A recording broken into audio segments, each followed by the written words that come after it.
విశిష్ట అతిథి శివశ్రీ చాగంటి సన్యాసరాజు గారిని పరిచయం చేయవలసిందిగా శివశ్రీ చాగంటి జగన్నాథం గారిని కోరుతున్నా. ఇక్కడ ఓ విశేషం ఉంది.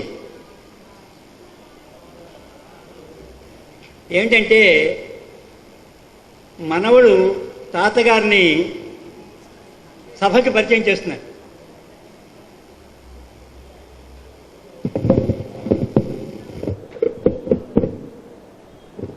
శివాయ గురువే నమః. వేదికపై ఆశీనులైనటువంటి సభాధ్యక్షుల వారు శ్రీ ఊటూరి మృత్యుంజయరావు శర్మ గారికి, అదేవిధంగా ఈ సభకు ముఖ్య అతిథులు మన పీఠ ఉపపీఠాధిపతులు దంపతులకు, ఈనాటి సభకు విశిష్ట అతిథులుగా విచ్చేసినటువంటి శివశ్రీ ఆర్ రాఘవన్ గారికి, అలాగే ఈనాటి మన పుస్తక సంకలనకర్త శివశ్రీ చాగంటి సోమసుందరరావు గారికి, అదేవిధంగా ఈనాటి సభకు విచ్చేసినటువంటి ఆరాధ్య బంధువులందరికీ కూడా నా నమస్కారాలు తెలుపుకుంటున్నాను. మన సోదరుని కుమారునిచే సంకలనం చేయబడి పీఠ ఉపపీఠాధిపతులతో ఆవిష్కరించబడినటువంటి శ్రీ భద్రకాళి సహిత వీరభద్రారాధన పూజా విధాన పుస్తక ఆవిష్కరణ సభకు వయోభారం కూడా లెక్క చేయకుండా ఆనందోత్సవంతో ఈ సభకు విశిష్ట అతిథిగా విచ్చేసినటువంటి శివశ్రీ చాగంటి సన్యాసరాజు గారు, పండిత మండలి సభ్యులు, మా తాతగారిని లాంఛనప్రాయంగా పరిచయం చేయడానికి శాఖ సహాయ కార్యదర్శిగా శివశ్రీ సన్యాసరాజు తాతగారికి మనమడిగా మేము ముందుకొచ్చాను. లాంఛనప్రాయంగాని ఎందుకంటున్నానంటే, వారు చాగంటి వారికి కాక ఉత్తరాంధ్ర శైవ బంధువులందరికీ కూడా కుల పెద్ద, తలలో నాలుగు వంటి వారు, అంతకు మించి శ్రేయోభిలాషి. అటువంటి వారిని పరిచయం చేయడానికి చిన్న ప్రయత్నం చేస్తాను.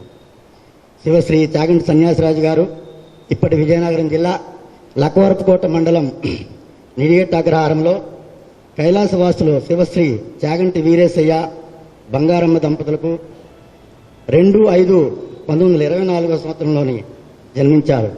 వీరు ఇంటర్మీడియట్ వరకు విద్యనభ్యసించి వృత్తిరీత్యా రెవెన్యూ డిపార్ట్మెంట్లో వివిధ స్థాయిల్లో అంచెలంచెలుగా ఎదిగి చివరకు డిప్యూటీ కలెక్టర్గా 1/6/1975 పదవి విరమణ చేశారు. విశాఖపట్నం లలితానగరంలో స్థిరపడ్డారు. ఉద్యోగ సమయంలోని పలు క్షామపీడిత ప్రాంతాల్లో వృత్తిరీత్యా చేయదగినటువంటి ఆర్థిక సహాయ సహకార్యాలు చేపట్టారు. ఆధ్యాత్మిక కూడా మహారుద్ర యాగాలు, శతచండీ యాగము, సహస్ర ఘట్టాభిషేకాలు, లక్ష కుంకుమార్చనలు మొదలైనటువంటి ఎన్నో ఆధ్యాత్మిక కార్యక్రమాలు నిర్వహించి కరువు, దుర్భిక్షం వంటి పరిస్థితుల నుంచి తొలగించుటకు వ్యక్తిగతంగా యథాశక్తి ప్రయత్నించి అది వారికి దైవంపై ఉన్నటువంటి భక్తి విశ్వాసాన్ని తెలియజేస్తున్నాను. భీమవరంలో రోటరీ క్లబ్ సభ్యులుగా ఉంటూ స్వర్గీయ డాక్టర్ వ్యాఘ్రేశ్వరుడు, ప్రస్తుత పద్మశ్రీ గ్రహీత డాక్టర్ ఆదినారాయణరావు గారుల ఆధ్వర్యంలో 200కు పైగా పోలియో ఆపరేషన్లు, డాక్టర్ శివారెడ్డి గారి ఆధ్వర్యంలో 200 పైగా కంటి ఆపరేషన్లు మొదలైనటువంటి కార్యక్రమాలు నిర్వహించారు. వీరు సామాజిక సేవ దృక్పథం అటువంటిది. రాష్ట్ర విశ్రాంత ప్రభుత్వ ఉద్యోగుల సంక్షేమ సంఘాన్ని విస్తృతపరిచి దానికి తగిన వసతి ఏర్పాటు చేసి సభ్యులకు అన్ని విధాలుగా సేవలు అందిస్తున్నారు. ప్రస్తుతం సదరు సంఘానికి గౌరవ అధ్యక్షులుగా ఉన్నారు.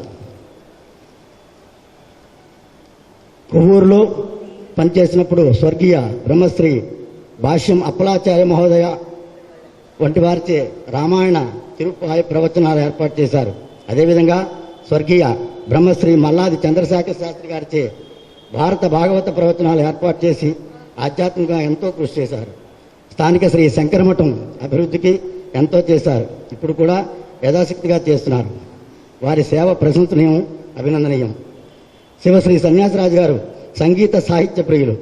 ప్రస్తుతం శ్రీ విజయ త్యాగరాజ సభకి గౌరవ అధ్యక్షులుగా జూనియర్ ఆర్టిస్టులో చైతన్యం కలుగజేయడానికి వారి భార్య కైలాసవాసి శ్రీమతి అన్నపూర్ణ భవాని గారి పేరు మీద పురస్కారాలు ఏర్పాటు చేసి ప్రతి 2 సంవత్సరాలకు ఒకసారి పురస్కారాల ద్వారా బంగారు పథకాలు అందజేస్తున్నారు. ఇప్పటి వరకు 6 పథకాలను బహుకరించారు. వీరు గొప్ప వ్యాసకర్త. సూర్యోపాసన, మానవ జీవనయానం, హెచ్చరిక, ఉత్తరాంధ్ర శైవ మహాచరిత్ర మొదలైనటువంటి వీరు రచించినటువంటి కొన్ని రచనలు. విశాఖ జిల్లా వేద విద్య అభివృద్ధి కొరకు ఉత్తరాంధ్ర వేద విద్య పరిషత్తుకు కూడా ఇతోధికంగా చేయూతనిస్తున్నారు. వారి స్వగ్రామమైనటువంటి నిడిగట్ట అగ్రహారంలో 2 పర్యాయాలు సుమారు 40 మందికి శాంభవ దీక్షా కార్యక్రమాలు నిర్వహించారు. శ్రీ శైవ మహాపీఠం విశాఖలో మొదలు తొలినాళ్ళలో వృత్తిరీత్యా బయట ప్రాంతాల్లో ఉన్నటి చేత కార్యక్రమంలో విస్తృతంగా పాల్గొనకపోయినా వారి ఇక్కడ విశాఖపట్నం వచ్చి స్థిరపడినట్టు నుండి అన్ని కార్యక్రమంలో చురుగ్గా పాల్గొని పీఠ అభివృద్ధికి కృషి సల్పుతూ సహాయ సహకారాలు పడుతున్నారు. వారు ప్రస్తుతం కేంద్ర కార్యవర్గంలో పండిత మండలి సభ్యులుగా ఇప్పటికీ వారు నిత్య శివ పూజా దురంధరులు. వారిని ఈ విధంగా సభకు పరిచయం చేస్తూ నాకు ఈ అవకాశం ఇచ్చినటువంటి శైవారాధ్య పీఠానికి పెద్దలకు ధన్యవాదాలు. ఇక్కడ ఉన్న వాళ్ళలో ఎవరికి ఏదో రకమైన టుట్రిక ఉంటుంది. ఆయన నాకు బావగారు అవుతారు. అందుకోసం ఆయన వస్తూనే బ్యాగ్ చేతిలోంచి పర్సు తీస్తుంటే బావగారు నాకేమిస్తున్నారు అని అడిగాను నేను. అంచేత ఎవరొకరు వచ్చి వెళ్ళి వారిని నమస్కరిస్తే ఏదో రకమైన చుట్టరిక ఉంటుంది. అందుకోసమే ఆయన కులపెద్ద అన్నాను నేను. అలాగే శ్రేయోభిలాషి. మనలో ఎవరికి ఏ చిన్న అవసరం వచ్చినా కష్టం వచ్చినా వెంటనే ఆయన ఇప్పుడైతే కదలలేకపోతున్నారు, కానీ ఇదివరకు వెంటనే వచ్చి ఆదుకునేవారు. అలాంటి తత్వం ఉన్న ఆయన. అందుకోసమే శ్రేయోభిలాషి అన్నట్టు వచ్చింది. అలాంటి వారిని 100 సంవత్సరాలు దగ్గరికి చేరిపోయారు కూడా. అలాంటి వారిని సన్మానించవలసిందిగా మా పూజ్య పీఠాధిపతిని అభ్యర్థిస్తుంది. అదే కాదు, వచ్చే సంవత్సరం వారి 100వ జయంతి ఉత్సవాలు మన పీఠం తరపున ఘనంగా నిర్వర్తించాలని మనం ఇప్పటి నుంచి సంకల్పించుకుందాం. ఇంతకంటే ఘనంగా చేసుకుందాం.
యాక్చువల్గా వారి సందేశం, లేకపోతే సందేశం అనే అనొచ్చు, అభిప్రాయం కంటే కూడా సందేశం, ఆశీస్సులు వారు ఇవ్వాలి. వారి ప్రజెన్సే మనకి ఆశీస్సులు. ఈ సమయంలో వారిని మీ అభిప్రాయం, మీ ఆశీస్సులు ఇవ్వండి అని అడగడం కూడా మనకి భావ్యం కాదేమో అని అనిపిస్తూ, అర్థావివ సంపృక్తౌ వాగర్ధ ప్రతిపత్తయే జగతః పితరౌ వందే పార్వతీ పరమేశ్వరౌ. ఈ సభకి ముఖ్య అతిథిగా విచ్చేసిన శ్రీవశ్రీ మల్లంపల్లి దుర్గా మల్లికార్జున ప్రసాద శాస్త్రి గారిని పీఠానికి మన సభ్యులకి పరిచయం చేయమని చాలామందిని అడిగాను నేను. కానీ రాక ఆ పని మీరే చేయండి అని నాకు చెప్పడం నేను మహద్భాగ్యంగా చేస్తున్నాను. వారితో పరిచయం నాకు గత సుమారు 9 నెలలుగా.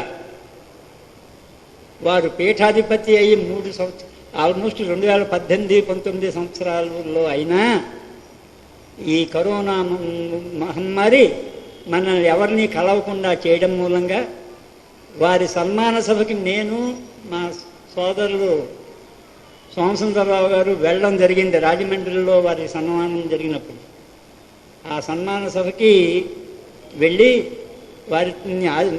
వారి యొక్క ఆశీర్వచనాలు తీసుకుంది. మేము వెనక్కి వచ్చాం. తర్వాత వారి దగ్గరికి వెళ్ళడం జరగలేదు. అయినా ఈ కరోనా వల్ల వెళ్ళగలేకపోయినా వారితో ఉత్తర ప్రత్యుత్తరాలు జరగడం, వారితో సన్నిహిత సంబంధం ఏర్పడడం మాకు జరిగింది. కారణాలు చాలా ఉన్నాయి.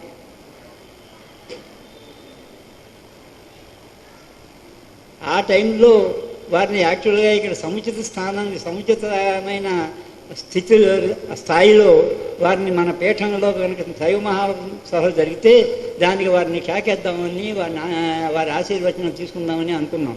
కానీ అవేవి జరగలేదు. ఇప్పుడు వారిని ఈ సోమసుందరరావు గారు రాసిన భద్రకాళి సహిత వీరభద్రారాధన సంకలన పుస్తకానికి ఆవిష్కర్తగా వారిని ఆహ్వానించడం జరిగింది. వారినే కాదు, హైదరాబాద్లో శైవ మహాపీఠంలో ఉన్న పెద్దలు ఇంచుమించుగా మనకి తెలుసున్న 5 పెద్దలు పీఠాధిపతులు శివశ్రీ అత్తలూరి మృత్యుంజయ శర్మ గారిని, ప్రధాన కార్యదర్శి శివశ్రీ ముదిగొండ చంద్రశేఖర్ గారిని, పూర్వ ప్రధాన కార్యదర్శి శివశ్రీ ములుగు హనుమంతరావు గారిని, అక్కడ ప్రస్తుత పండిత మండలి సభ్యులు శివశ్రీ డాక్టర్ ముదిగొండ అమర్నాథ్ శర్మ గారిని ప్రత్యేకంగా ఆహ్వానించడం జరిగింది. పీఠాధిపతులు, ఉపపీఠాధిపతులు రాజమండ్రిలో ఉండడం వల్ల వీరిని కూడా కేకేసి మొత్తం అక్కడ ఉన్న పెద్దల సభని, పెద్దలందరినీ ఈ సభకి కేకేసి ఈ పుస్తక ఆవిష్కరణ చేయిద్దామన్న ఉద్దేశంతో మొదలుపెట్టిన కార్యక్రమం. కానీ అక్కడ ఉన్న పెద్దలు వారి కారణాలు వీరందరూ కూడా సుమారు ఒక్కరు తప్ప మిగతా వారందరూ కూడా 80వ పళ్ళలో పడిన వారు వీరందరూ. అందుచేత ఆరోగ్యరీత్యానండి, అక్కడ ఉన్న ఇతర కార్యక్రమాలనండి వారెవరూ ఇక్కడికి రావడం జరగలేదు. సరే, వీరు చాలా సహృదయంతో, పుత్ర వాత్సల్యంతో, గురు శిష్య సంబంధంతో, అదే కాదు వీటన్నిటికీ మించి మనతో ఏర్పడిన సంబంధం వల్ల ఆయన ఇక్కడ ఉన్న గురుబంధువులందరినీ చూద్దాము అన్న ఉద్దేశంతో వారు ముఖ్యంగా ఇక్కడికి వచ్చారు. వారి తండ్రి గారు కూడా, వీరు 1940 సంవత్సరంలో 14/6/1940 సంవత్సరంలో వారు జన్మించారు. ఎవరికి? శ్రీ మల్లంపల్లి సోమేశ్వర శర్మ గారు, వీరేశ్వర శర్మ గారు, తర్వాత వారి సూర్యకాంతమ్మ గారి దంపతులకి వారు జన్మించారు 1940 సంవత్సరంలో. వారి వంశము, వారి కుటుంబము పండిత మండలి, కుటుంబం. వీరి నాన్నగారు చాలా పెద్ద పండితులు, సంస్కృత పండితులు. అంతేకాదు వారు రాసిన పుస్తకం, వారు పోయి చాలా సంవత్సరాలు అయింది, వారు రాసిన ఒక చిన్న కవితను తీసుకుని మొన్న మా పుస్తకాల ఆవిష్కరణ సభలో శివశ్రీ సింగరాజు మల్లికార్జునరావు గారు వారు పుస్తకం రాస్తే ఆ పుస్తకంలో వీరి నాన్నగారి కవితను పెట్టి దాన్ని ఆంధ్రీకరించి వారి పుస్తకంలో పబ్లిష్ చేశారు. అంటే వారి వంశము, వారి పితరులు ఎంత పండితులో తెలుస్తారు. అదే కాదు, వారికి 8వ ఏట లింగధారణ కార్యక్రమం జరిగింది. అది కూడా ఎవరు చేశారు అంటే వారి తాతగారు, పితామహులు చేశారు. ఆ కార్యక్రమం అంటే వారి వంశం ఎంత సదాచార సంబంధాలతో సంప్రదాయంలో కూడుకున్నదో మనకి దానివల్ల అర్థమవుతుంది. అదే కాదు, వారి తండ్రి గారి అడుగుజాడల్లోనే నడుచుకుంటూ ఆయన కూడా సంస్కృత భాష విద్యా ప్రవీణ, భాషా ప్రవీణ, వీటితోటి ఆగకుండా శాస్త్రీయ పట్టా పొందుకున్నారు. వారు యాక్చువల్గా మల్లంపల్లి దుర్గా మల్లికార్జున ప్రసాద్ మాత్రమే వారి పేరు. కానీ మనకి లాల్ బహదూర్ శాస్త్రి గారు ఉన్నప్పుడు లాల్ బహదూర్ ఆయన పేరైతే శాస్త్రి ఆయన పట్టా. అలాగే వీరికి కూడా ఆ శాస్త్రీయ పట్టా సంపాదించుకున్నారు. అంతేకాదు, పాపం ఈయన చాలా అతి పిన్న వయస్కులోనే డిగ్రీలన్నీ పొంది, ఆ డిగ్రీ అనంతరము కొంత 10 సంవత్సరాలు ప్రైవేట్ కాలేజీలో పనిచేసి జూనియర్ కాలేజీలో, తర్వాత 30 సంవత్సరాలు కొవ్వూరు రాజమండ్రి వరకే కన్ఫైన్ అయ్యి, ఒకసారి కొవ్వూరు కనుక వారిని రాజమండ్రిలో పనిచేస్తుండగా కొవ్వూరు ట్రాన్స్ఫర్ చేస్తే అక్కడ లోకల్గా ఉన్న పుర ప్రముఖులు అందరూ కలిసి ఆయన్ని కొవ్వూరు పంపించడానికి వీలు లేదు, రాజమండ్రిలోనే ఉంచమని చెప్పి వారిని ఏ రకంగా అయినా సరే వారిని మళ్ళీ రాజమండ్రికి తీసుకొచ్చిన ఘనత వారికి ఉంది. వారికి అంటే ఆయన పుర ప్రముఖులు అందరూ ఆయన అంత అభిమానించేవారు. అంతేకాదు, ఆయన జూనియర్ లెక్చరర్గా పనిచేస్తున్న టైంలో మాస్టర్లకి సంబంధం ఏంటంటే భాషా సంబంధం, వాళ్ళ యొక్క భాషను అనుదినం పెంచుకోవాలని కోరిక ఉన్న వలనగా ఆయన అనేక శాస్త్రాలు చదివి అన్నీ కూడా ఆధ్యాత్మిక పరంగానే సుమారు 150 గ్రంథాలు రాశారు వారు. అంటే చూడండి వారి యొక్క ఎంత ఇది భాషా పరిజ్ఞానం మీద, పాండిత్యం మీద వారికి ఉన్న పట్టు. 150 గ్రంథాలు కూడా ఏవో ప్రస్తుతం వస్తున్న సామాజిక నవలలో లేకపోతే విప్లవాత్మక నవలలో కాదు, అన్నీ ఆధ్యాత్మిక పరమైనవే. 150 రచనలు కూడా ఆధ్యాత్మిక పరమైనవే. అంతేకాదు అవి కూడా శివశక్తి పరమైనవే కూడా. వారు రాసిన పుస్తకాల్లో 2-3 అంటే ఇతిహాసాలకు సంబంధించిన, ఇతివృత్తాలకు సంబంధించిన, ఒకటి ఏమిటంటే శివపూజా విధానాలు, ప్రత్యేక శివపూజా విధానాలు. రెండోది దేవి కట్మాల స్తోత్రం, సప్తశతి, వాటి మీద ఆయన వివిధ రకాలుగా వ్యాఖ్యానాలు చేశారు. ఆ పుస్తకాలు చాలా ప్రాముఖ్యం, ప్రాచుర్యం పొందాయి. ఇది వారి యొక్క భాష సంబంధించింది, వారి వృత్తికి సంబంధించింది. ఆధ్యాత్మిక పరంగా శైవ సంబంధంగా వారు చేస్తున్న కృషి చాలా అనిర్వచనీయం. ఎందుచేతంటే పుస్తకాల రూపంలో ఆయన 150 గ్రంథాలు రాశారు, దానికి తిరుగులేదు. అంతేకాదు రాజమండ్రిలో ఉంటూ ఆయన రాజమండ్రిలో ఉన్న లోకల్ మన శైవ మహాపీఠానికి అధ్యక్షులుగా పనిచేసి అక్కడ ఉన్న ఆరాధ్యులందరినీ కూడగట్టి వారికి సలహాలు, సంప్రదింపుల ద్వారా సూచనలు, సందేశాలు ఇస్తూ అక్కడ పీఠాన్ని బాగా వృద్ధి చేయడానికి చాలా కృషి చేశారు. వారు అక్కడితోటి ఆగలేదు. రాష్ట్రంలో ఉన్న వివిధ ప్రాంతాల నుంచి ఆయనకు ఫోన్ చేసి వారి యొక్క వారి యొక్క సలహాలు, సూచనలు ఎప్పటికీ తీసుకుంటున్నారు. దానిలో ముఖ్యంగా నేను ప్రత్యక్ష సాక్షిని. నేను వారిని నిత్యం ఫోన్ చేసి సంప్రదింపులు చేసి నా 2 పుస్తకాలు కారణాగమము, మౌక్తాగమము, వారు అక్షరాక్షరం, పదం పదం, వాక్యం వాక్యం, శ్లోకం అనువాదం, ఆమూలాగ్రం 3 సార్లు తీసి దాంట్లో తప్పులు లేకుండా తప్పొప్పులను నాకు సూచించి చేసిన వారు శివశ్రీ మల్లంపల్లి దుర్గా మల్లికార్జున ప్రసాద్ శాస్త్రి గారు. ఆ పుస్తకాలు ఆ రూపంలో రావడానికి కారణం ఎవరు అంటే వారికి మేము సరస్సు నమస్కరించి వారే అని చెప్పి చెప్పుకోగల సగౌరవంగా చెప్పుకుంటా సగర్వంగా చెప్పుకుంటాం. సో అంత కృషి చేస్తున్న వారు ఇప్పటికీ చేస్తున్నారు. ఆయన చాలా శాంతస్వరూపుడు, ఉద్దండ పండితులు. ఆ కారణాలన్నీ చూసుకుని మన శైవ మహాపీఠం పీఠాధిపతులు డాక్టర్ శివశ్రీ అత్తలూరి ముత్యం జయశేఖరం గారు ఈయన ఉపపీఠాధిపతులుగా స్వీకరించారు. అంతకుముందు ఉపపీఠాధిపతులుగా ఎవరిని మనం నియమించాలని వాళ్ళు తర్జన భర్జనలు జరిగి ఒకరిని నియమించి తర్వాత వారు రాజీనామా చేయడం మూలంగా మరి వీరిని అక్కడ పెట్టడం జరిగింది. అలాంటి వారు మన మీద ఎంతో పుత్రవాత్సల్యంతో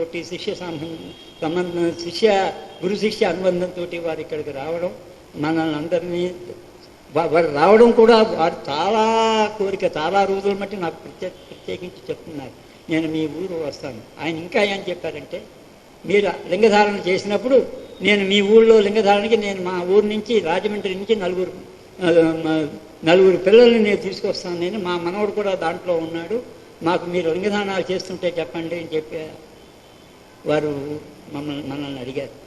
సో అటువంటి అభిమానం గలవారు మనకి ఈరోజు ఇక్కడికి రావడం, నేను వారిని మనకి సభకి ఇంట్రడ్యూస్ చేయడం నా భాగ్యంగా భావిస్తూ వారికి నమస్కారం. నేను చేసేటువంటి విజ్ఞప్తి ఉపపీఠాధిపతి గారికి మనం చేస్తున్నాను.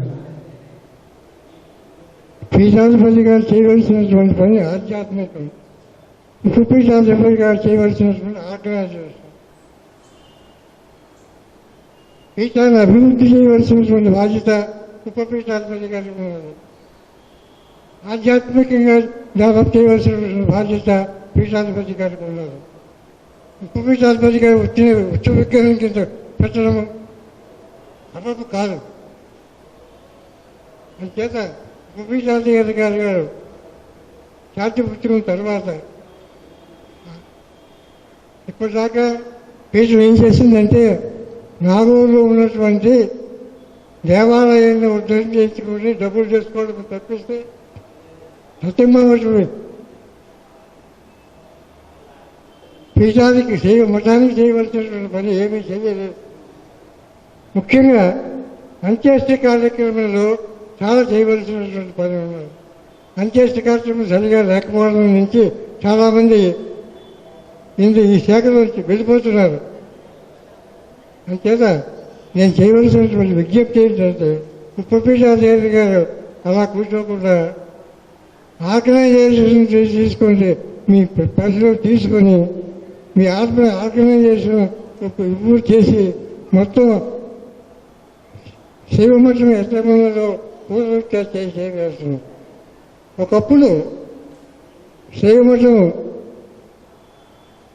ఇబ్బంది పెడుతున్నటువంటి కారణం ఉన్నప్పుడు ఉత్తరాంధ్ర శైవమతాన్ని పిలబెట్టింది మా తాతగారు నందికేశ్వర శాస్త్రి గారు, వీరభద్ర శాస్త్రి గారు అని ఉండేవారు. ఇంటికట్టులో వీరు ఉర్లంలో ఉండేటటువంటి మహారాష్ట్ర గారు, వీరు అసలు శైవమతం ఏమీ లేనప్పుడు కూడా శైవమతం ఉంది అని చెప్పడానికి ఉత్తరాన్ని ఎగ్జాంపుల్. అంచేత ఇలాంటి పరిస్థితుల్లో మీరు దయచేసి పగ్గాలు పుచ్చుకుని ఆర్గనైజేషన్ కూడా సెటప్ చేయవలసినట్టుగా నేను హృదయపూర్వకంగా విజ్ఞప్తి చేస్తున్నాను. శుభోదయం, నమస్కారం. ఆయన్ని 99 సంవత్సరాల యువకుడు అన్నాను నేను. ఆయన మనసులో ఉన్న మాటని దాచుకోరు. ఏదైనా ఉప్పెన కనుక ఆయన మనసులో వస్తే అది బయటకు వచ్చేయాలి. అదిగో ఆ రకంగా వారి అభిప్రాయాన్ని తెలియజేశారు.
కార్యక్రమం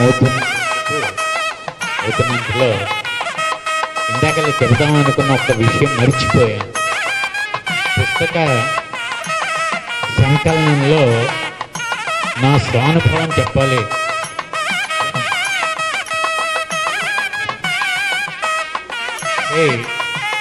నేను కొన్నేళ్ల బట్టి నిత్య శివారాధన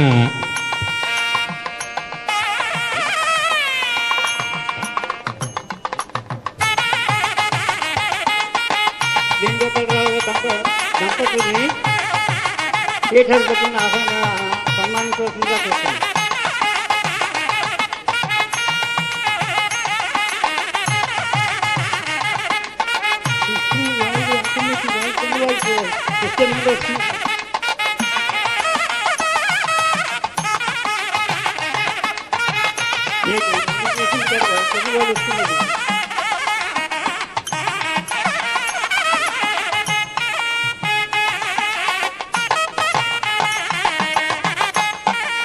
మల్లికార్జునరావు గారు, మల్లికార్జునరావు గారు దంపతులు.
అన్నగారు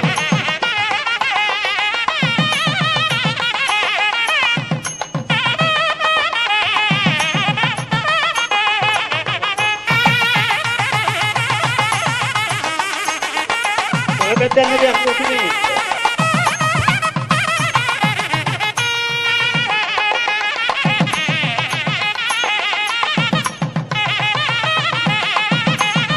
ఇంకెవరైనా గురువు గారిని దలుచుకున్నవారు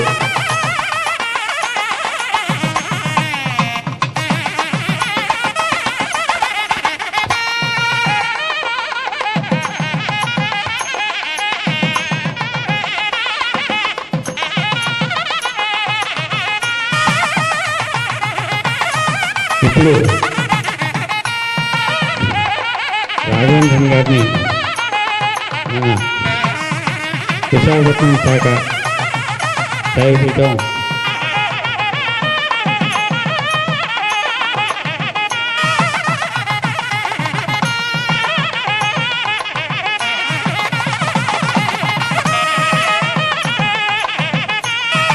ఇప్పుడు మన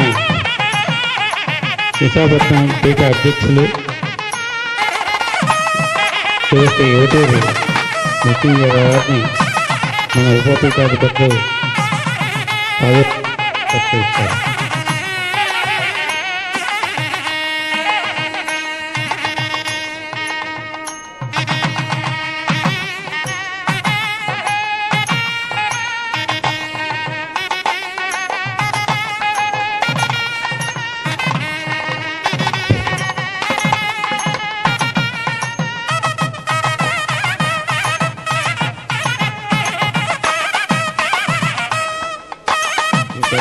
ఇంకా ఎవరైనా వచ్చి సన్మానించుంటే ముందుకు రావాల్సిందిగా ప్రార్థిస్తున్నాను.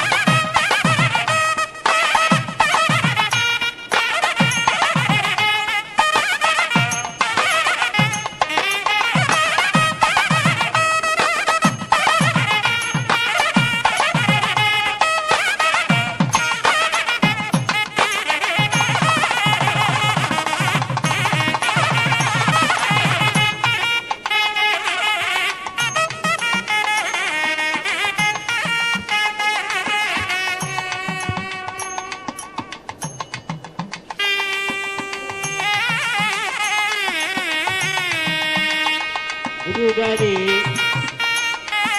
అభిప్రాయాన్ని వారి అనుగ్రహ భాషణలోనూ ఆశీర్వచనంలోనూ తెలియజేయవలసిందిగా కోరుతున్నాను.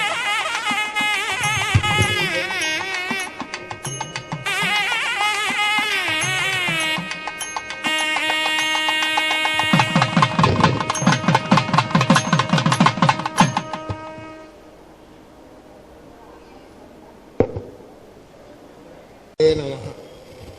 गुरुर्ब्रह्मा गुरुर्विष्णु गुरुर्देवो महेश्वर गुरुः साक्षात् परं ब्रह्म तस्मै श्री गुरवे नमः। नमस्तेस्तु भगवन् विश्वेश्वराय महादेवाय त्र्यंबकाय त्रिपुरांतकाय त्रिकाग्निकालाय कालाग्निरुद्राय नीलकंठाय मृत्युंजयाय सर्वेश्वराय सदाशिवाय श्रीमन्महादेवाय नमः।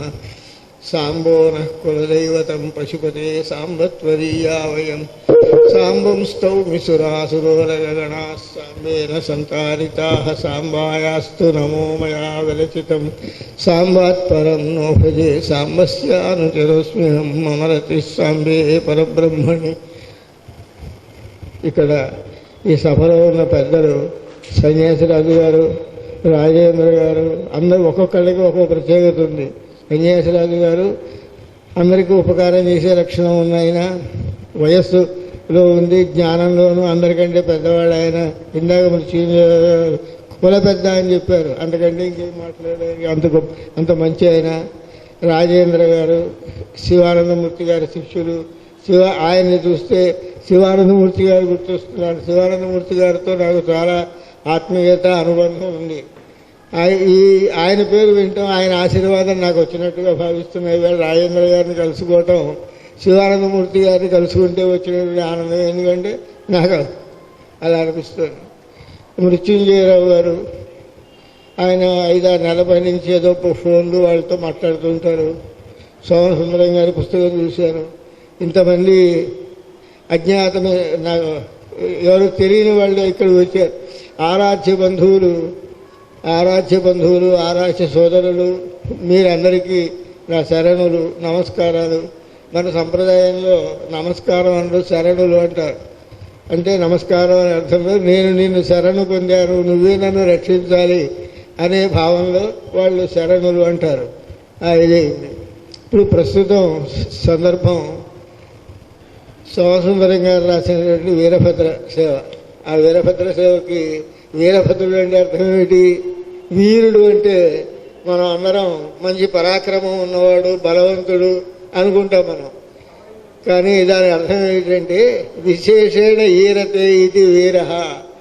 ఈరతే వృద్ధి చెందుతున్నాడు ఉత్సాహంలో, ధైర్యంలో, సాహసంలో, దయలో, అన్నింట్లో అందరినీ మించిపోయేవాడు కాబట్టి ఆయన్ని వీర అన్నారు. అటువంటి ఇంకోటి పక్కన భద్రుడు ఉంది, వీరభద్రుడు అంటే వీరులకి భద్రుడు. అంటే ఎవరైతే ఇలాంటి వీరులు ఉన్నారో వాళ్ళకి భద్రుడు. ఇంకో రకంగా చూసుకుంటే మనం చిన్నపిల్లల్ని బాబు నాయన అంటాం. శ్రీరాముడిని రామభద్రుడు అని పిలిచేవాళ్ళట. అలాగే వీరుణ్ణి వీరభద్రుడు అని పిలవచ్చు. లలిత సహస్రనామాల్లో వీరారాధ్య, విరాట్ రూప, మహావీరేంద్ర వరద అనేటువంటి పేర్లు కూడా ఉన్నాయి. కాబట్టి వీర అనే పదం ఒక సాధకుడికి, ఉత్సాహవంతుడైనటువంటి వాడికి ఉంటుంది. ఈ వీరభద్రుడి యొక్క పుట్టుకల గురించి ఏవో చెప్తారు. ఈశ్వరుడు సతీదేవి యొక్క ప్రాణత్యాగం విని కోపం తెచ్చుకుంటే ఆ కోపంలో వీరభద్రుడు పుట్టాడు అని, ఆయన జడ తీసి కింద వేసి కొడితే ఆయన వచ్చాడని. మన వీరభద్రుడి మీద ఒక ధ్యాన శ్లోకం ఒకటే తెలుస్తుంది, మిగిలిన మనకు తెలియదు. ఇదంతా శివుని యొక్క అంశ.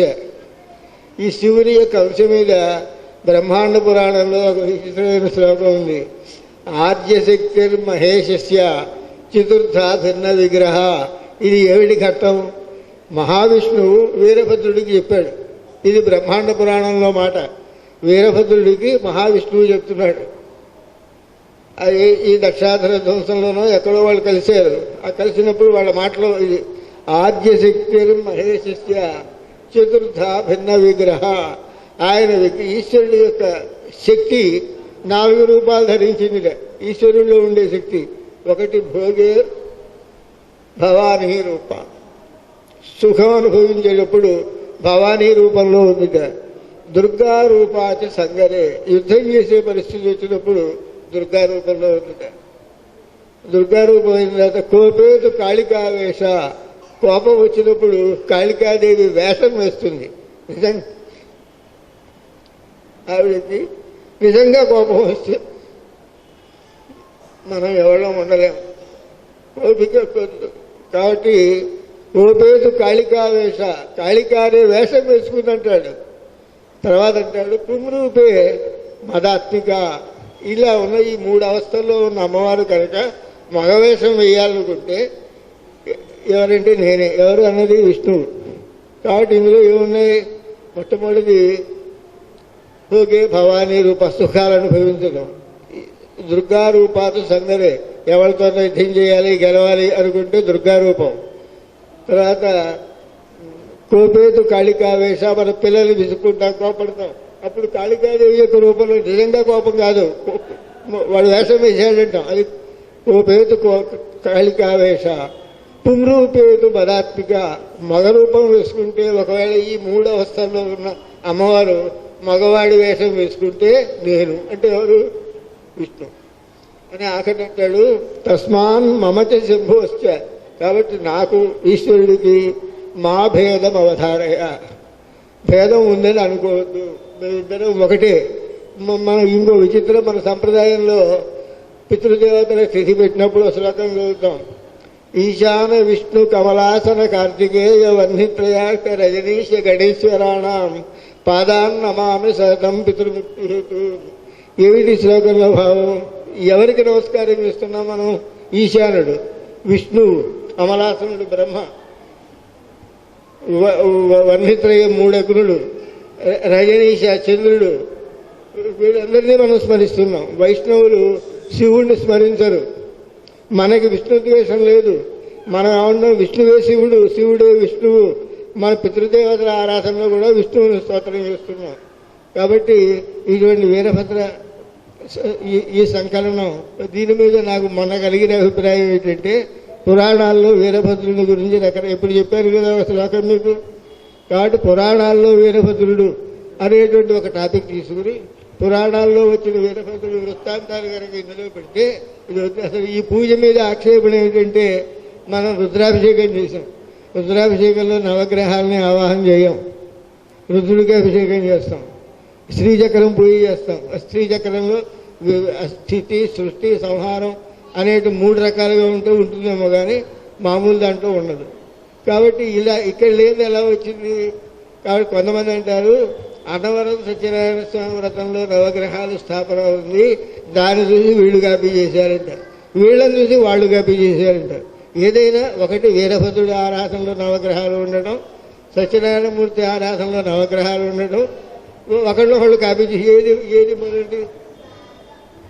మన ఇళ్లలో వీరభద్రుడి పూజ చేయడం ఒక అలవాటు ఉంది. వీరభద్రుడు అంటే ఇందాక అర్థం చెప్పాను. ఈ వీరభద్రుడి యొక్క భక్తుల్లో రాజసులు, తామసులు, సాత్వికులు ఉంటారు. మనమంతా సాత్వికులు కాబట్టి సాత్వికమైన పూజ చేస్తాం. ఈ షోడశోపచారాలు ఇలాంటివి చేస్తాం తప్ప తాండవాలు, కత్తి దుయ్యడం ఇలాంటివి చేయం మనం. అవి కొంతమంది చేస్తారు. రాజస, తామస ప్రవృత్తులు ఉన్న వాళ్ళు చేస్తారు. దాన్ని వీరభద్ర పళ్ళెం అని ఏదో అంటారు. ఒక్కో ప్రాంతంలో ఒక ఆలోచన ఉంటుంది. వీరభద్రుడి భార్య భద్రకాళి, ఆ పేరు కూడా విచిత్రం. వీరభద్రుల్లో భద్రుడు ఇడుకుంది, కానీ కాళీ అని ఉంటుంది. చాలా భయంకరమైన అమ్మవారు, కానీ వీరభద్రుడి భార్య. ఇవన్నీ చూసుకుంటే ఈసారి సోమసుందరం గారు ఆయనే ఈ పురాణాల్లో వీరభద్రుడు అనేటువంటి అంశం తీసుకుని వీరభద్రుడి వృత్తాంతం ఒక పురాణంలో ఒక రకంగా ఉంటుంది. అది సంక్షేపంగా ఇస్తే వీరభద్రుడు పూజ చేసుకున్న వాళ్ళు వీరభద్రుడి వ్రతం కథ చదువుకుంటారు. సత్యనారాయణ స్వామి వ్రతంలో 5, 6 కథలు ఉన్నాయి. అలాగే ఇందులో కూడా ఏవో కథలు వస్తాయి. ఒక్కో పురాణంలో ఒక కథ. ఇప్పుడు మీకు శ్లోకం వినిపించాను నేను, అది బ్రహ్మాండ పురాణంలో ఉంది. మరి వీడింట్లో తీసొచ్చినప్పుడు మన వచ్చి అడుగుతారు, తప్పకుండా రావాలి, మహేశ్వరుడు దొరకలేదని. వీడింటికి మాత్రం ఇంకోటి రావాలి, ఇంకోటింటికి వీడు వెళ్ళటానికి వీడికి ఇబ్బంది వస్తుంది. అలాంటిది ఉండకూడదు. వీళ్ళు మనవాళ్ళు, మన వాళ్ళ ఇంటికి మనం వెళ్ళాలి. ఆరాధన విధి పుస్తకం మనం అందరికీ చదవటం రావాలి. ఆ కింద మంత్రం కింద వివరణ ఇవ్వండి. ఇలా ఏదో ప్రదక్షిణం చేయాలి, నమస్కారం చేయాలి, గణతాంబూలం ఇవ్వాలి, కాళ్ళు గడగాలి, ఇలాంటి వివరణలు ఇవ్వండి. ఇస్తే ఆరాధన విధి పుస్తకం చూసి ఎవరైనా చేసుకోగలుగుతారు. రెండోది అంత్యేష్టి కార్యక్రమం వచ్చిందంటే చేసేవాళ్ళు దొరకరు. మన అన్ని అనుమానాలు. అంత్యేష్టి కార్యక్రమం సంస్కృతంలో ఉంది.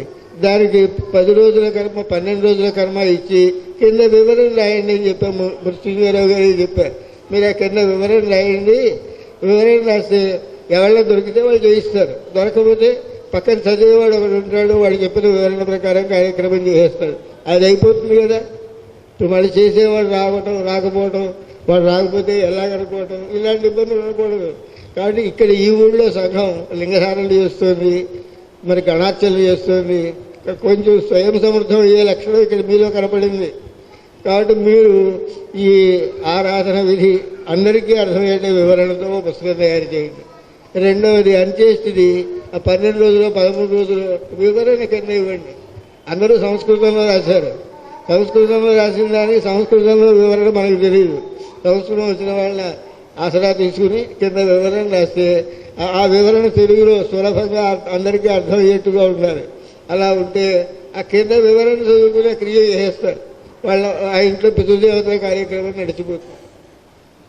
ఇది ఎవరికి ఈ పితృకర్మలు చేసే వాళ్ళకి ఆదాయం పడిపోవాలని ఏం చెప్పట్లా, వాళ్ళు వెళ్ళటానికి వీలు లేకపోతే. మన ఎవరో మా బావగారు ఒక ఆయన ఊళ్ళో పోయినప్పుడు ఒక ఆయన వస్తారన్నాడు.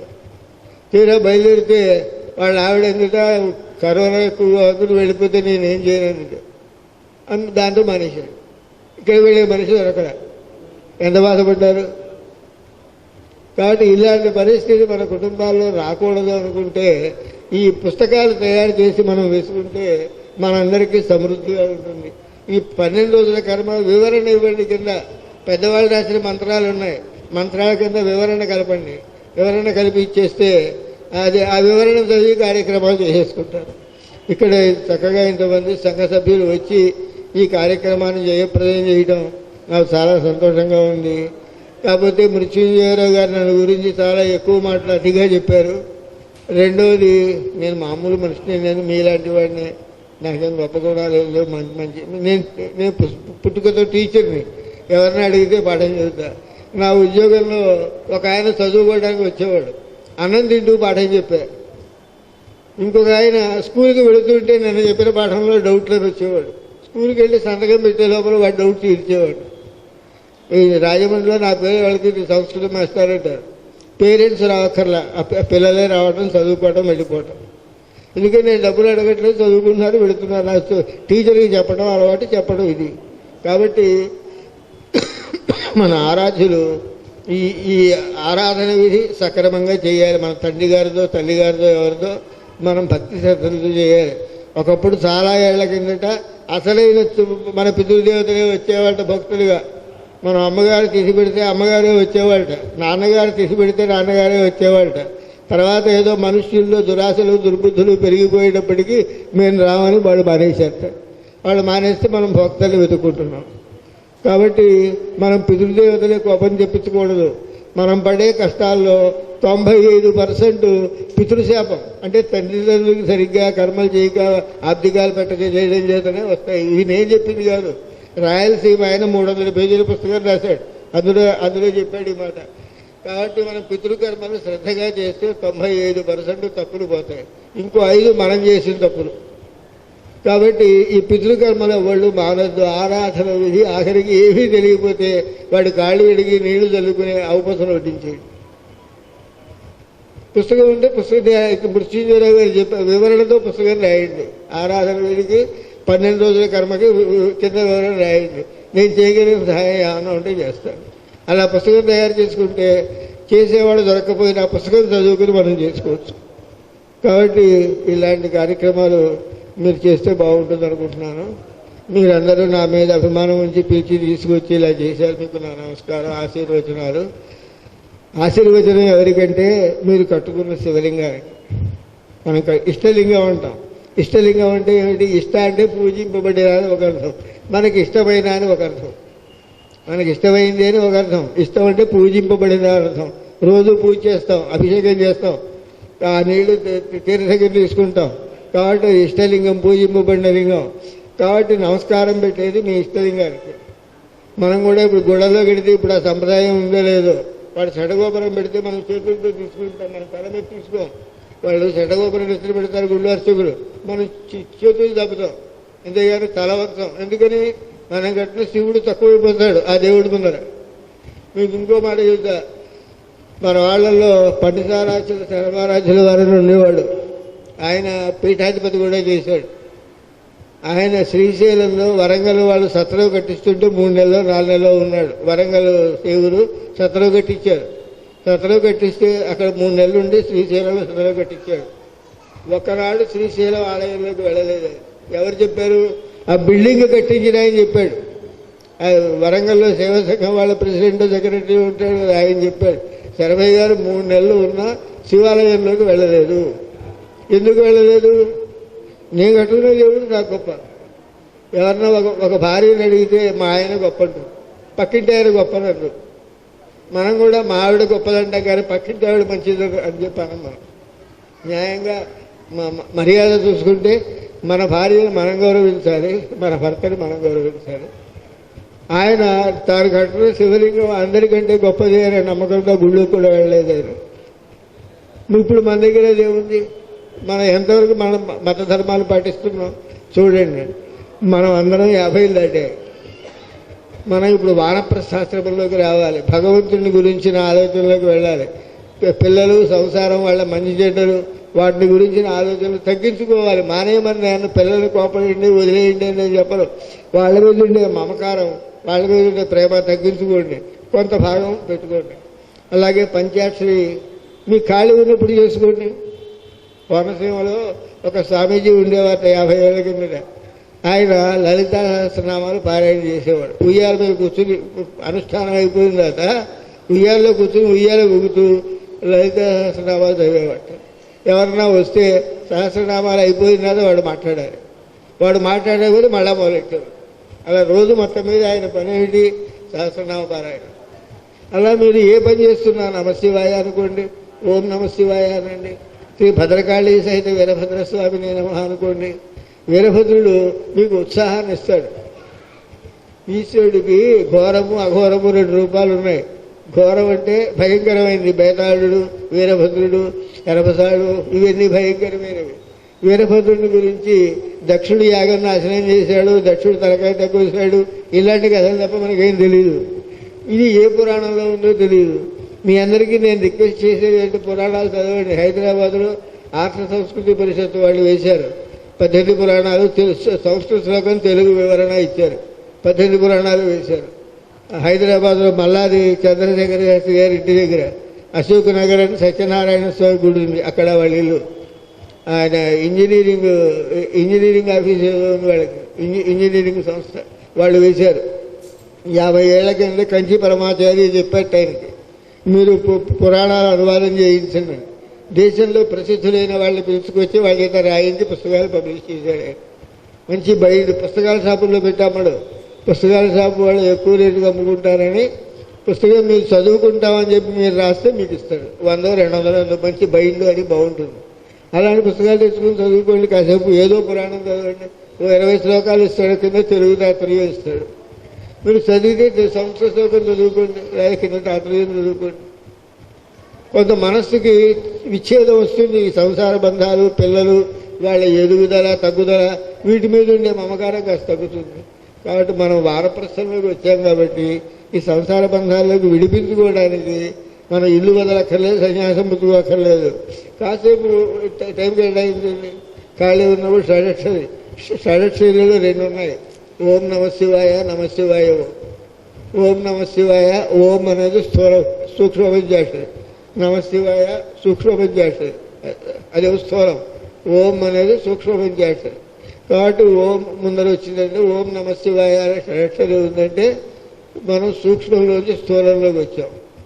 నమశివాయ ఓం అంటే స్థూలంలోంచి సూక్ష్మంలోకి వెళుతున్నాం.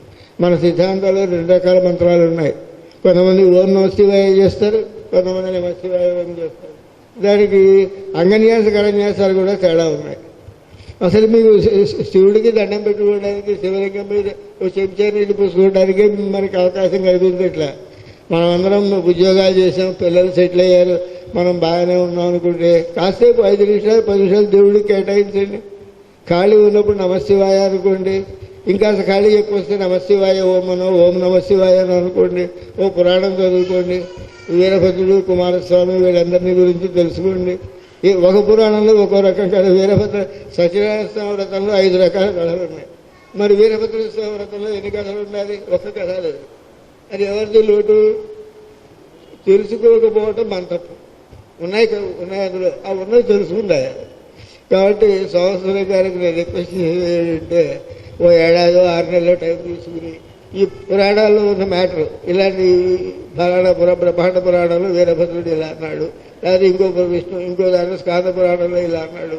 మీరు సంస్కృతం రావక్కర్లా, తెలుగు వలన ఇండెక్స్ చూస్తే మీకు అందులో ఏముందో తెలుస్తుంది.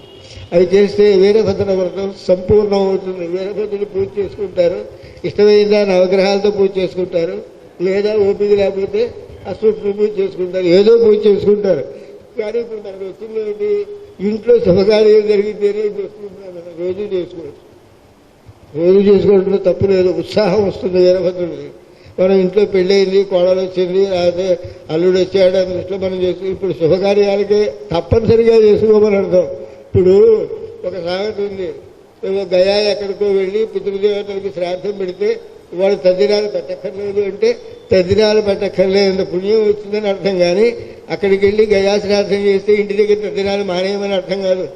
ఇంటికి వచ్చినా తండ్రి గారి తిథి అమ్మగారి తిథి వీళ్ళు పెట్టుకోవాలి. కానీ అక్కడ ఎంత పుణ్యం వస్తుంది అంటే మళ్ళా పెట్టక్కర్లేనంత పుణ్యం వస్తుంది అని చెప్పారు. వీటిని అర్ధవాద వాక్యాలు అంటారు. ఇప్పుడు మీరు చిన్నప్పుడు స్కూల్కి వెళ్తే మీ అమ్మగారు అంటారు, కొంచెం చదువుకోరా కలెక్టర్ అయిపోతావు, రాబోతే ఏదో పెద్ద మేనేజర్ అయిపోతావు, బ్యాంక్ ఆఫీసర్ అయిపోతావు. అది మీకు చదువు మీద ఇష్టంగా వెళ్ళడానికి చెప్తారు మీ అమ్మగారు. అలాగే ఒక స్తోత్రానికి ఒక పూజకి అర్ధవాదాలు ఉంటాయి, వీటిని అర్ధవాదాలు అంటారు. కాబట్టి మీరు టైంని ఈ రకంగా మార్చుకుని కాస్త చేసుకోండి. ఇంతవరకు ఓపికగా నా మాటలు విన్నందుకు మీ అందరికీ ఆశీస్సులు. పరమశివుడు మిమ్మల్ని అందరినీ అనుగ్రహించి మన మతాన్ని గురించిన ఆలోచన, మన మతాన్ని గురించిన చింతన మీలో కలిగించాలని నా కోరిక.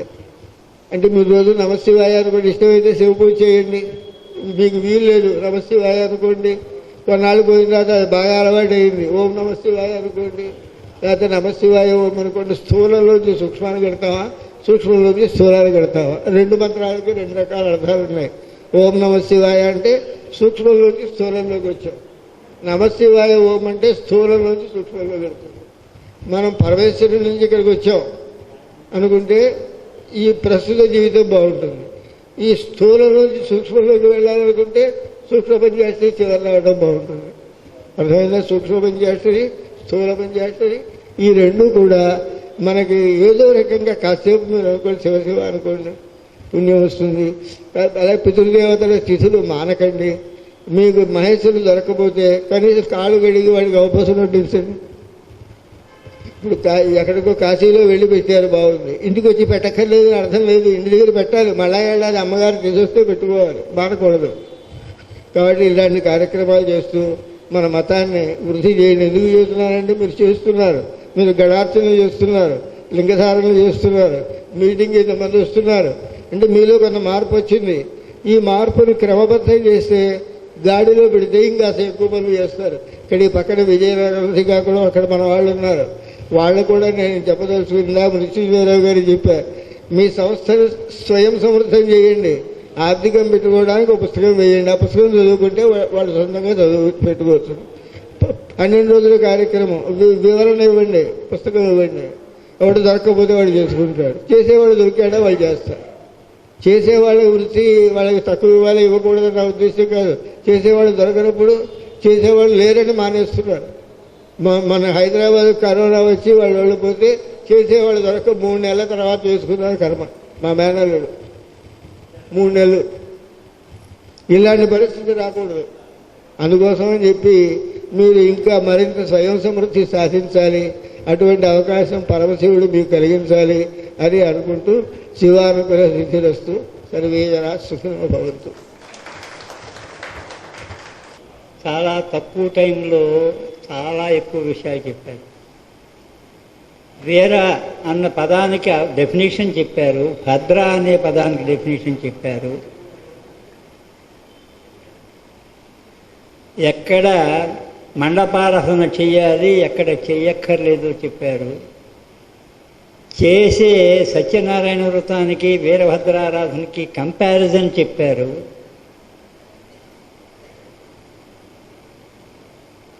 పంచాక్షరీ మంత్రానికి షడక్షరీ మంత్రానికి ప్రాముఖ్యతను చెబుతూ ఏది ఎప్పుడు చేయాలి అని చెప్పారు.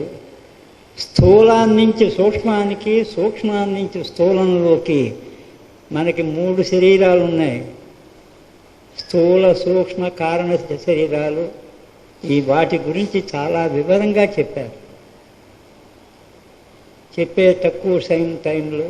అంతేకాదు ఆరాధన విధి చేయడం కోసం మన వాళ్ళు ఇందాక ఎవరో అన్నారు, ఇది చేసుకోకపోవడం మూలంగా ఆరాధన విధి జరగడానికి చేసుకోలేక మన మతాన్ని వదిలిపెట్టి వెళ్ళిపోతున్నారు అనే మాట అన్నారు. అది కాదు కారణం. మనలో ఉన్న బలహీనత. ఆ బలహీనత ఇక్కడ బహిర్గతం అవుతుంది. మన విశాఖపట్నంలో 150 నుంచి 200 కుటుంబాలు, ఇంచుమించుగా 200 పైన కుటుంబాలు, ఆరాధ్య కుటుంబాలు ఉంటే మన మీటింగుల్లో వచ్చే అటెండెన్స్ ఎంత, మహాసభల్లో జరిగే అటెండెన్స్ ఎంత? అది మన బలహీనత. మనకి ఆరాధన విధి చేసేవాళ్ళు లేక బయట వాడి మీద నెపాన్ని నెట్టేసేసి మనల్ని ఆత్మసంతృప్తి చేసుకోవడం కోసం ఉపయోగించడానికి. ఏదైనా వారు చెప్పిన సందేశాన్ని మనకంగా పాటిస్తే, ఒక్క మాట దీంట్లో వారు చెప్పదాని దాంట్లో సారాంశంలో ఒక మాట ఉంది. మీరు మిగతా ఎంతమంది దైవాలని కనుక మనం పూజించినా వాళ్ళని పూజించడం తప్పు అని మనం అంటలేదు. మిగిలిన దైవాల పూజకి మన శివుని పూజ, ప్రతి వాళ్ళలోనూ శివుణ్ణి చూడొచ్చు. ఆ శివుణ్ణి చూస్తూ నువ్వు ప్రార్థన చేస్తే మిగతా పూర్వం వచ్చే జన్మలు రాకుండా ఈ జన్మతోటి మీకు పరిపూర్తి జరుగుతుంది అని చెప్పింది మన శైవంలోనే చెప్పింది, మిగతా ఎక్కడా చెప్పలేదు. అది ఘంటాబద్ధంగా, శాస్త్రబద్ధంగా మనం చెప్పగలం. మిగతా ఎక్కడ ఏ మతంలోనూ అది వేదాలు చెప్పిన విషయం, నేను చెప్తున్నది కాదు, ఇది కాదు. మిగతా ఏది చేసినా అది ఓన్లీ ఐహిక సుఖాలకు ఉపయోగపడుతుంది, కానీ ఆధ్యాత్మిక సుఖాలకి ఉపయోగపడదు. నీకు మోక్షప్రాప్తి కావాలంటే శివ పూజారాధన చేస్తేనే ఉత్తమోత్తమం అని చెప్పి మన పూర్వపీఠాధిపతులు చెప్పారు, మన శాస్త్రము చెప్పారు. మిగిలిన దానికి మనకి తేడా అది. మన ఆత్మ విమర్శన చేసుకుంటే, మనం ఆత్మశుద్ధిగా మన మతానికి మనం కట్టుబడి ఉంటే,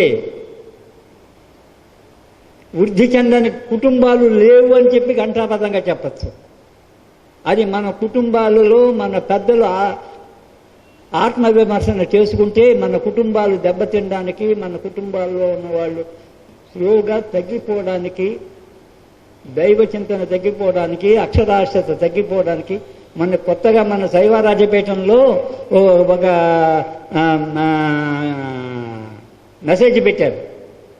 ఆ మెసేజ్లో ఢిల్లీలో 600 మంది రోడ్లు ఆటోలు నడుపుకుంటున్నారు, 150 మంది ఇది చేసుకుంటున్నారని చెప్పారు. కారణం ఏమిటో మనం ఆత్మవిమర్శనం చేసుకోవాలి. మనం నమ్ముకున్న దైవానికి మనం పూర్తి ఇది చేస్తున్నామా అన్నది మనం ఆలోచించుకుంటే ఈ సిచ్యుయేషన్ ఉండదు ఇక్కడ. ఇది వాడు పంపించింది. వీరు చెప్పిన సందేశం, వీరు చెప్పిన అల్పమైన ఎందుకంటే ఇప్పుడు ఉన్న ప్రదర్శనకర్తలు మినిమం 1.5 hours to 2 hours తీసుకుంటున్నారు. అలాంటిది వారు ఒక పావు గంట అరగంటలో పావు గంట 20 నిమిషాల్లో వారికి చెప్పిన సారాంశంలో మనం జాగ్రత్తగా మనం కనుక ఫాలో అయి ఉంటే చాలా అనర్గళమైన అదే అనంతమైన దాంట్లో సందేశం మనకు ఉంది. అది పాటిస్తారని కోరుకుంటూ గురువుగారు చిన్న విషయం చెప్తా అన్నారు. మళ్ళీ వారికి ఉద్యోగం, వ్యాపారం, పిల్లలు, చదువు ఏదో వీటిల్లో బట్టి భగవంతుడికి దూరం అవుతున్నాం. ఈ వాటిని ఎందుకు చేస్తున్నానంటే శివానందమూర్తి గారిని మీరు అందరూ ఎరుగున్నారు. శివానందమూర్తి గారి తండ్రి పేరు బసవరాజు గారు. ఆయన్ని పెంచుకున్నారు ఒక ఆవిడ, ఇటువే విజయనగరం వైపు ఆవిడ పేరు మర్చిపోయారు. ఆవిడ దేవుడికి పూజ చేసిన శివలింగానికి డబ్బులు ఉన్నవాళ్లే, బాగా డబ్బున్న వాళ్ళే దేవుడికి పూజ చేసుకునేది. పూజ చేసుకోవడం గొప్ప కాదు, దేవుడితో మాట్లాడేది. ఏదన్నా అడిగితే లింగాన్ని అడిగి చెప్తానేటాడు, లింగాన్ని అడుగుతానే అప్పుడు చెప్తానే. బసవరాజు గారిని పెంచుకోవడానికి ఆయన ఊరు వెళ్ళింది, వెస్ట్ గోదావరి ఊరు. నన్ను మీ ఇంటికి లింగడి పంపించాడు, మీ అబ్బాయి నాకు ఇవ్వండి పెంచుకోవడానికి ఆడడానికి వెళ్ళింది. అందుకంటే ఇంకో ఉదాహరణ చెబుతా. మా చిన్నప్పుడు మా ఇంట్లో ఉండేవాళ్ళం. మా తాతగారు పంచాయతీ బాగా చేసేవాడు, మంచి ఇది సింహంలాగా మనిషి ఉండేవాడు. మా నాయనమ్మ గారు మా తాతగారితో మాట్లాడాలంటే తలుపు చాటు నుంచి మాట్లాడేది, ఎదురుకుండా వచ్చి మాట్లాడేది కాదు. ఆవిడకి 6 మగపిల్లలు, 2 3 ఆడపిల్లలు. ఆ వయసు మేమంతా మనవాళ్ళం. అప్పుడు కూడా తలుపు చాటు నుండి మా నాన్నగారితో మాట్లాడేది, ఒగ్గి ఒగ్గి మాట్లాడేది. కానీ మా నాయనమ్మ గారి మీదికి వీరభద్రుడు వచ్చేవాడు. వీరభద్రుడు వస్తే ఇంత సింహంలా ఉన్న మా తాతగారు చిత్తం స్వామి క్షమించండి అని ఆవిడ్ని ప్రార్థించేవాడు. మీకు ఆ వీరభద్రుడు అంటే ఆ రోజుల్లో మనుషులకి దేవుడితో అలాంటి సాన్నిహిత్యం ఉండేది. ఇవాళ మనకి సాన్నిహిత్యం మన వృత్తులు, వ్యాపారాలు, మన మనోభావాలు, మన మనస్సులో మీకు ఒక మాట మీరేం పాపం తెచ్చుకోకపోతే అనుకుంటారు. మన ఆవిడ మంచిది, మా ఆయన మంచివాడు అనే మాట స్థిరంగా ఉండాలి కదా. సీత రావణుడి దగ్గర ఉండి రావణుడి మీద ఆవిడ దృష్టి చూపింది, తృణాయ మన్యమానాస ఒక గడ్డి పరకని అడ్డపెట్టి మాట్లాడింది. అలాంటి ఆలోచన మనకు ఎందుకు రావట్లేదు? మరి అప్పుడు ఆ రోజుల్లో భర్తల మీద, భార్యల మీద అలాంటి అభిమానం ఉండేది. భగవంతుడితో సాన్నిహిత్యం వాళ్ళు చూపించుకునేవాడు. ఆ సాన్నిహిత్యం ఉన్నప్పుడు ఆవిడికి లింగడితో మాట్లాడటం సాధ్యమైంది. మా చిన్నప్పుడు మేము చూసాం. మళ్ళీ మా నాన్నగారి తరంలో లేదు, మా తరంలో లేదు. మళ్ళీ మేము వీరభద్రుడి శ్లోకాలు చదువుతాం, బుద్ధి పుట్టినట్టు పూజలు చేస్తాం, అన్నీ చేస్తాం. కానీ మాకు ఆ యోగం లేదు. మా తాతగారు అవి పెట్టేప్పుడు ఆయన చూసి అందరూ భయపడేవాళ్ళం. ఆ వీరభద్రుడు మా నాయనమ్మ గారి మీదకి వస్తే ఈయన ఎదురు కట్టుకుని చిత్తం స్వామి అనేవాడు. ఇప్పటికీ ఆ దృశ్యం మాకు గుర్తుకొస్తే మనం ఎంత దౌర్భాగ్యం, ఆ దృశ్యం మళ్ళీ మన ఇంట్లో రాలేదు అనుకుంటున్నాను నేను. అంటే మనం కాబట్టి భగవంతుడితో సాన్నిహిత్యం పెంచుకోవడానికి చేయండి. శివాయ గురవే నమః అంటాం. అంటే శివాన్ని ఇచ్చే గురువుకి నమస్కారం ఒకరర్థం. 2 పదాలు ఉన్నప్పుడు ఒకటి విశేషం, ఒకటి విశేషం అవుతుంది. గురువు విశేషం అనుకుంటే శివ అనేటువంటి విశేషం అవుతుంది. మన శివాన్ని కలిగించే గురువుకి నమస్కారం. లోకల్లో అందరూ ఉంటారు వాళ్ళు. గురవే శివాయ నమః. గురువునే శివుడిగా భావించరు. గురువునే శివుడిగా భావించుకునే స్థితిలోకి మనం ఎదగాలి. నిజంగా గురువు దగ్గర శివుడి దగ్గర శిష్యత్వం చేసిన ఎవరు? పురాణాల కథల్లో కుమారస్వామి, పరశురాముడు. అస్త్ర విద్య ఈశ్వరుడి దగ్గర నేర్చుకున్నాడు పరశురాముడు. అప్పుడు కుమారస్వామి అతను బాణాలు వేయడం, లాగడం చూసిన వీళ్ళిద్దరూ కలిసి నేర్చుకున్నారు. క్రౌంచం అనే కొండ మీద వాడు బాణం వేస్తే ఆ కొండకి చిల్లుపడింది. వీడు పరశురాముడు అంతకంటే పోటీగా ఇంకో బాణం వేసాడు, ఇంకో చేశాడు. ఎంత అసలు అంటే మన భావనలో ఆ గురువే శివుడు అనే భావన మనకి రావాలి. అది వచ్చినప్పుడు నిజంగా ఇప్పుడు మనం గుడిలోకి వెళ్ళి దండం పెట్టే ఎవరికి వాస్తవానికి ఆలోచిస్తే ఒక రాయి, అదే రాయి ఎరగలవుతుంది, నడిచే నేల అవుతుంది, తడిబట్లు ఆరేసుకునే బండ అవుతుంది. అది అంటే గురువు దేవుడు అనుకుంటున్నాం. ఇది అలా ఎందుకు అనుకుంటే అలా భగవంతుడితో సాధించే మనం ఎందుకు పెంచుకో దాన్ని ప్రయత్నం చేయండి. అది నా కోరిక మీ అందరికీ. మధ్యలో ఆపి మన శ్రీనివాసరావు గారిని ఏమీ అనుకోవద్దు అని కోరుతూ చెప్తారు. సంకలనకర్త గారు ఇందాక వారు చెప్పడంలో 2 విషయాలు మర్చిపోయాను నేను. అవి ఒక్కసారి సభకి తెలియజేస్తాను అని చెప్పి వారు ఇందాక అడుగుతున్నారు. ఆ 2 విషయాలు వారు తొందరగా చెప్తే క్షమించాలి. ఇందాక ఒక విషయం చెప్పడం మర్చిపోయా. ఈ కల్పనలో నాకు కలిగిన స్వానుభవం ఒక్కటి ఉన్నది. ఇందులో నేను కొన్నేళ్ల బట్టి నిత్య శివ పూజ చేసుకుంటూ ఉంటాను. పంచాక్షరి జపం చేసేటప్పుడు మొదట్లో చేతిలో ఉన్న లింగాన్ని చూసుకుని దాన్ని దృష్టిలో పెట్టుకుని పంచాక్షరి చేసేవాడిని. కానీ 2 ఏళ్ల క్రితం ఒక పుస్తకంలో చదివాను, జపం చేసేటప్పుడు దృష్టి భృగుటి స్థానంలో ఉండాలి. భృగుటి అంటే కనురెమ్మల మధ్యన స్థానం. అక్కడ పెట్టి జపం చేస్తే ఫలితం అధికంగా ఉంటుంది అని చదివాను నేను. అది ప్రాక్టీస్ చేసేసరికి నాకు 3 నెలలు పట్టింది. అయితే అలా ప్రాక్టీస్ చేస్తూ ఉంటే భృగుటి స్థానంలో నిలబడితే బ్లాంక్, ఇంకేం కనిపించదు అక్కడ. అది అలాగవుతూ ఉంటే ఈ పుస్తకం సంకలనం చెయ్యాలి అని సంకల్పం జరిగింది సుమారు 7-8 నెలల క్రితం. అప్పటి నుంచి ఒకటి కరెక్ట్ చేసుకురావడం, టైప్ చేసుకోవడం, కరెక్ట్ చేసుకోవడం, ఎక్కడినెక్కడితో మొత్తానికి 7-8 నెలల క్రితం దీని సంకల్పం జరిగింది.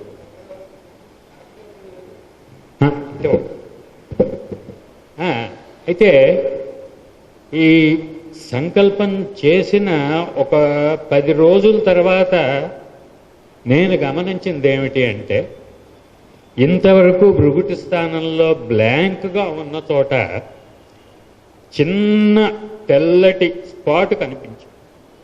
నేను నోటీస్ చేశారు కదా, చిన్న తెల్లటి స్పాట్. అది ఎందుకు వచ్చిందో, దానికి సంకేతం ఏమిటో నాకైతే జ్ఞానం లేదు. అది అలాగా ఈ 7 నెలలు బట్టి ఇది సంకల్పం చేసిన తర్వాత నేను నోటీస్ చేశాను. ఇప్పటికి అది ఎలాంటి పరిస్థితి ఉన్నదంటే పెసరబద్దంత పెరిగింది.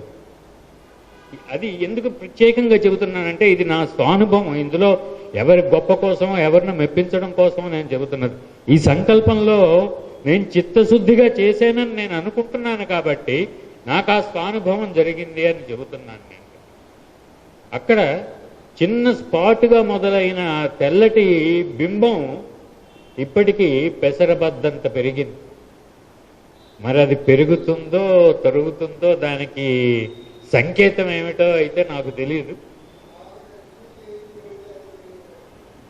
అది ఇందాక దాంతో చెబుదాం అనుకుని మర్చిపోయి మళ్ళా ఇప్పుడు మీ కాలం తీసుకున్నందుకు క్షమించాలి. సభావేదికపై ఉన్న పూజ్యులకు, సభాసదులకు హృదయపూర్వక నమస్మాంజలులు.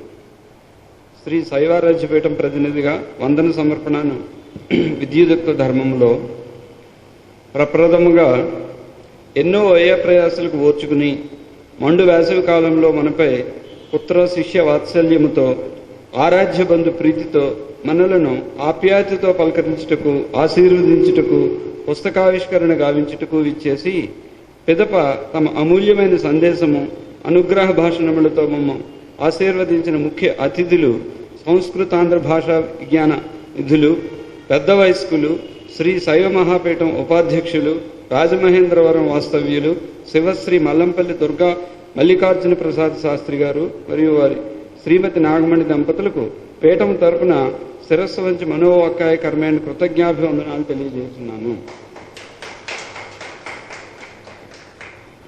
గురు శిష్య అనుబంధమునకు ప్రతీకగా నిలిచి గురువుగారి ద్వారా లింగదారులై వారు గురువుగారి పీఠాధిపత్యం వహించిన మన పీఠంపై అభిమానముతో మన పీఠ కార్యక్రమములలో భాగస్వాములు కావాలన్న సత్సంకల్పముతో ఈ పుస్తకావిష్కరణ సభకు విచ్చేసి తమ విశేషాభిప్రాయములను తెలియజేసిన విశిష్ట అతిథులు శివశ్రీ సద్గురు కందుకూరి శివానందమూర్తి గారి అనంగ శిష్యులు, వయోవృద్ధులు, భీమిలి ఆశ్రమం వాస్తవ్యులు, శివశ్రీ ఆచార్య రామచంద్రన్ రాఘవేంద్రన్ గారికి, వారితో విచ్చేసిన గౌరవనీయుల రాధ గారికి కృతజ్ఞతాపూర్వక ధన్యవాదాలు తెలియజేసుకుంటున్నాను.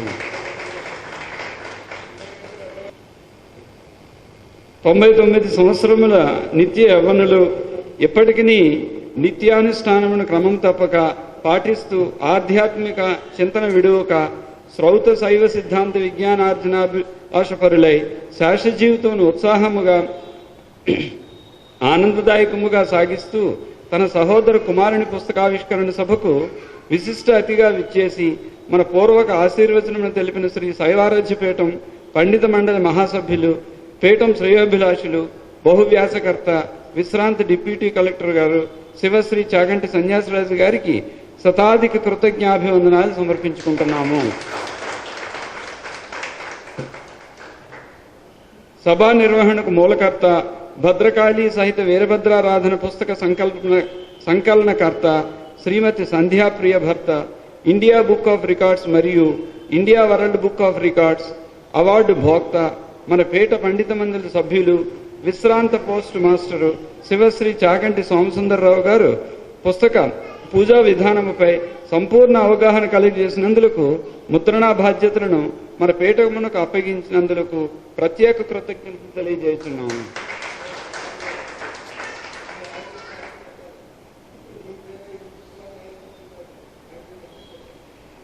అధిక సంఖ్యలో పాల్గొని సభను జయప్రదం చేసిన గౌరవ ఆరాధ్య బంధువులందరికీ కూడా పీఠం తరపున కృతజ్ఞతలు తెలియజేసుకుంటున్నాం. పుస్తక ముద్రణకు, సభా నిర్వహణకు, విందు ఏర్పాట్లకు ధారాళముగా విరాళములు అందించిన దాతలకు పేరు పేరున సభా నిర్వహణకు ఉచితముగా అంతర్గత అలంకరణలు, సదుపాయములతో సభావేదికను, భోజనశాలను సమకూర్చిన శ్రీ శంకరమఠం కార్యదర్శి మరియు కార్యవర్గమునకు, పేద పండితులకు ప్రత్యేక కృతజ్ఞాభివందనాలు తెలియజేస్తున్నాము. సభా కార్యక్రమములను అద్యంతములను అనుసరించి విశేషములను జనబాహుల్యమునకు ప్రకటించనున్న ప్రెస్ మరియు ఎలక్ట్రానిక్ మీడియా వారికి కృతజ్ఞతలు తెలియజేస్తున్నాము. చిట్ట చివరగా పుస్తక ముద్రణా ప్రణాళికను అమూలాగ్రం పర్యవేక్షించి సభను సక్రమముగా నిర్వహించి కార్యక్రమమును కార్యవర్గ సభ్యుల సహకారంతో దిగ్విజయముగా పూర్తి చేసినందుకు అధ్యక్షుల వారికి కృతజ్ఞతలు తెలియజేస్తున్నాము. థ్యాంక్ యూ అనండా. ఎవరినైనా మర్చిపోతే క్షమించాలి. ధన్యవాదాలు చెప్పవలసింది ఈ పీఠ సెక్రటరీ గారికి మనం చాలా చాలా ప్రత్యేకంగా ధన్యవాదాలు తెలపాలి. ఎందుకోసం అంటే వారు చాలా మన మీద చాలా అభిమానంతో, ఆశ్రిత పక్షపాతంతో, మన మీద ఎనలేని ఆప్యాయత చూపిస్తూ వారు మన కోసం, వారు వారు వేరే మతం అంటే అని చెప్పడానికి లేదు దీంట్లో. అయినా సరే మనం బడి తీసుకున్న బడిలో వారు లేకపోయినా మన పీఠం కోసం అహర్నిశలు పాటుపడుతున్నారు. ఆ సెక్రటరీ గారికి చేతులెత్తి నేను నమస్కారాలు ప్రత్యేకంగా తెలియజేస్తున్నాను. అచ్యుతరామయ్య గారు వారి పేరు. ఎందుచేతంటే మనం చేస్తున్న సాయం కృషి మన పీఠం కోసం చాలా తక్కువ. అత్యల్ప సమయంలో వారు చూసుకుని వారు మనకి ఎన్నలేని సహాయం చేయడానికి రేపు కార్యక్రమం పెట్టారు మాకు. అంచేత వారికి ప్రత్యేకమైన ధన్యవాదాలు తెలియజేసుకుంటున్నాను. అంతేకాదు, ఇప్పుడు విందు కార్యక్రమం ఉంది. విందు కార్యక్రమం అనకూడదు, ప్రసాద వితరణ జరుగుతోంది. ఆ ప్రసాద వితరణకి పక్క రూమ్లోనే జరుగుతోంది. మన వాళ్ళు అందరూ కూడా అక్కడికి వెళ్ళి వారిచ్చే ప్రసాదాన్ని స్వీకరించి మమ్మల్ని ఆనందింపజేయగోరుతున్నాను. ధన్యవాదాలు.